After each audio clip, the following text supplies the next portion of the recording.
মিয়া মুছলমানৰ প্ৰথম পছন্দ গৌৰৱ গগৈ। গৌৰৱ গগৈ মুখ্যমন্ত্ৰী হ'লে শান্তিত থাকিব পাৰিব মিয়া মুছলমান। তেতিয়াহে উজনিত গৈ কাম কৰিব পাৰিব মিয়াই। মিয়া মুছলমানক লাগে গৌৰৱ গগৈৰ চৰকাৰ। শুনো আহক কি কয় মিয়া মুছলমান জনতাই।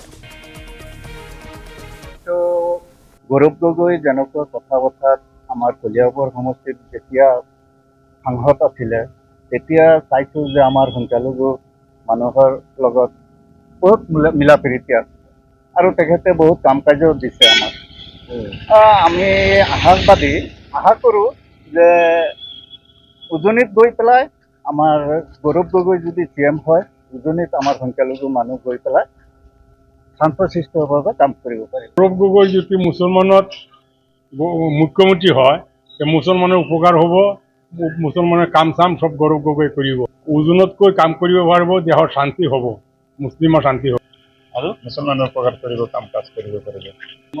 হিন্দু মানুহ এক লগত হৈ থাকিব পাৰিব। হিন্দু মুছলিম একেই হৈ যাব। মুছলমান লাগে যোন মুছলমান মানুহে তাত গৈ কাম কৰিব পাৰিব ইচ্ছা গৌৰৱ গগৈ হলে ভাল হয়। আল্লাহ কি কৰে আল্লাহ ভালো জানে, কাক আল্লাহ পছন্দ কৰিছে আল্লাহ ভালো জানে। যদি গৌৰৱ গগৈ CM হয় তেতিয়া মুছলমানৰ বহুত কাম উন্নত হ'ব আৰু বহুত কাম কৰিব পাৰিব। এতিয়া আমাৰ গৌৰৱ গগৈ লাগে দেশৰ কাৰণে, আমাৰ মুছলমানৰ কাৰণে। সিহঁতে বিজেপিয়ে কৈ আছে যে গৌৰৱ গগৈ মুছলমানৰ, সেইকাৰণে আমি মুছলমানে এইটোৱে বুজিছো যে এই বছৰ আমাৰ এইবাৰ ভাবিছো ইলেকশ্যনত আমাৰ CM-ৰ কাৰণে আমাৰ গৌৰৱ গগৈ প্ৰয়োজন, আমাৰ দৰকাৰ। উজনিত গ'লে এটা বহুত কাম কৰিব পাৰিব আৰু মুছলমানৰ বহুত কাম হ'ব। গৌৰৱ গগৈ যদি CM হয় আমাৰ মিয়া মানুহৰ উপকাৰ হ'ব, ভাল হ'ব, মানুহবিলাক চালাব পাৰিব, কথাটো ভাল ক'ব, মানুহৰ লগত ব্যৱহাৰ ভালো থাকিব, উজনে ভাল হ'ব আৰু উপৰ মহলত গ'লে সেইটো কথা ভাল কৰি মানুহৰ লগত চলা ফিৰা কৰিব। গৌৰৱ গগৈ আমাৰ CM লাগে, CM লাগলে ওপৰত গেলে কথাটো ভাল হ'ব, আমাৰ চলা ফিৰা ভাল হ'ব মুছলমানৰ। এইবুলি মই মুখ্যমন্ত্ৰী হিচাপে গৌৰৱ গগৈক চাওক খুজিছোঁ।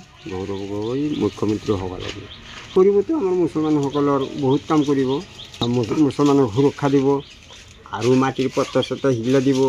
উজনি অসমত আমাৰ মুছলমানসকলে কাম কৰিব যাব নোৱাৰে। গৌৰৱ গগৈ হ'লে মুছলমানসকলে য'তে ত'তে কাম কৰিব পাৰিব, মুছলমানসকলে সুৰক্ষা পাব গৌৰৱ গগৈ মুখ্যমন্ত্ৰীলৈ হ'লে।